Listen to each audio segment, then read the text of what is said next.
വിരിപ്പ് കൃഷിക്കായി നിലമൊരുക്കിയ കർഷകർ പ്രതിസന്ധിയിലാണ്. പാടശേഖരത്തിൽ വിത്തിറക്കാൻ കൃഷിവകുപ്പ് നൽകിയ വിത്തുകൾ മുളയ്ക്കാതിരുന്നതാണ് കർഷകർക്ക് തിരിച്ചടിയായത്. എടത്തുരുത്തിയിലെ സംസ്ഥാന വിത്തുൽപാദന കേന്ദ്രത്തിൽ നിന്ന് വാങ്ങിയ 2 ടൺ നെൽവിത്താണ് മുളയ്ക്കാതെ പോയത്. ഏക്കർ കണക്കിന് പാടശേഖരങ്ങളിലായി ലക്ഷങ്ങൾ ചെലവിട്ടാണ് വരന്തരപ്പള്ളി കരിയാമ്പാടത്തെ കർഷകർ ഏറെ പ്രതീക്ഷയോടെ നിലമൊരുക്കിയത്. എന്നാൽ അതിനായി മാറ്റിവെച്ച അധ്വാനവും ചെലവാക്കിയ പണവും പാഴായി. ആ വേദനയെക്കുറിച്ചാണ് ഇന്നിവർക്ക് പറയാനുള്ളത്. ഇവിടെ ഇപ്പോൾ ഈ പാടത്ത് വിതച്ചിട്ടുള്ള വിത്ത് മുളയ്ക്കാത്തത് കാരണം കൊണ്ട് നമ്മൾ പ്രൈവറ്റ് പാർട്ടിയുടെ കയ്യിൽ നിന്ന് കൂടുതൽ വിലയ്ക്ക് നമ്മൾ വിത്ത് വാങ്ങിച്ചു കൊണ്ടുവന്നിട്ട് വിതയ്ക്കാനായിട്ട് പോകുന്നുണ്ട്. കുറച്ച് കൃഷിക്കാർക്ക് ഈ വിത്ത് മേടിക്കാൻ തന്നെ ഇപ്പോൾ പൈസ ഇല്ലാത്തൊരു സാഹചര്യത്തിൽ നിൽക്കുന്നത്. ഓൾറെഡി നമുക്ക് ഏകദേശം ഒരു ഏക്കറിന് 12,000 രൂപ ചിലവ് വരുന്നുണ്ട്, വരമ്പ് കളയ്ക്കാനും ട്രാക്ടർ അടിക്കാനും നിലൊരുക്കാനും കാര്യങ്ങൾക്കൊക്കെ വേണ്ടിയിട്ട്.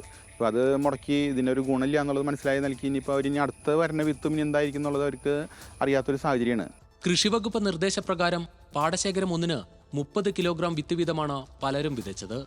ആഴ്ചകൾ കഴിഞ്ഞിട്ടും മുളയ്ക്കാതിരുന്നതോടെ കർഷകർ പരാതിയുമായി എത്തി. എന്നാൽ പണം മടക്കി നൽകണമെങ്കിൽ വിതച്ച വിത്ത് തിരികെ എത്തിക്കണമെന്ന വിചിത്ര മറുപടിയാണ് അധികൃതർ നൽകിയത്. വിത്ത് മുളയ്ക്കാതെയപ്പോൾ ഞങ്ങൾ ബന്ധപ്പെട്ട കൃഷി ഓഫീസറെ അറിയിക്കുകയും അവർ വന്ന് പാടശേഖരം പരിശോധിക്കുകയും ചെയ്തു. അതിൻ്റെ വെളിച്ചത്തിൽ നമുക്ക് എന്താ വേണ്ടതെന്ന് അവരാലോചിച്ച് ചെയ്യാമെന്ന് പറഞ്ഞു. അത് കഴിഞ്ഞിട്ട് ബന്ധപ്പെട്ട വിത്ത് വിതരണം ചെയ്ത അതേ ഇടത്തിരുത്തിക്കാരോട് വിത്ത് കൊണ്ടു ചെന്നാൽ മാറ്റിത്തരാന്ന്.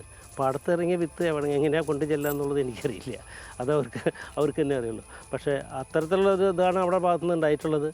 അതുകൊണ്ട് ബന്ധപ്പെട്ട അധികാരികൾ ഈ കർഷകരുടെ വേദന കാണണം, അവർക്ക് അതിന് വേണ്ട പരിഹാരം കാണണമെന്ന് കൂടി ഒരിക്കൽ കൂടി അഭ്യർത്ഥിക്കുക. മുണ്ടകൻ കൊയ്ത്തിന്റെ വിളവെടുപ്പ് കഴിഞ്ഞ് മാസങ്ങളായിട്ടും നെല്ല് സംഭരിച്ചതിന്റെ പ്രതിഫലം കർഷകർക്ക് ഇനിയും കിട്ടിയിട്ടില്ല. ഇതിനിടയിലാണ് വിത്ത് മുളയ്ക്കാതെ വിരിപ്പ് കൃഷിയും പ്രതിസന്ധിയിലായത്. നഷ്ടപരിഹാരം നൽകണമെന്നും വിത്ത് ഗവേഷക കേന്ദ്രത്തിനെതിരെ നടപടി വേണമെന്നും കർഷകർ ആവശ്യപ്പെടുന്നു. എന്നാൽ ഒരു മറുപടി പോലും നൽകാൻ അധികൃതർ തയ്യാറായിട്ടില്ലെന്നാണ് കർഷകരുടെ പരാതി. ന്യൂസ് മലയാളം, തൃശൂർ.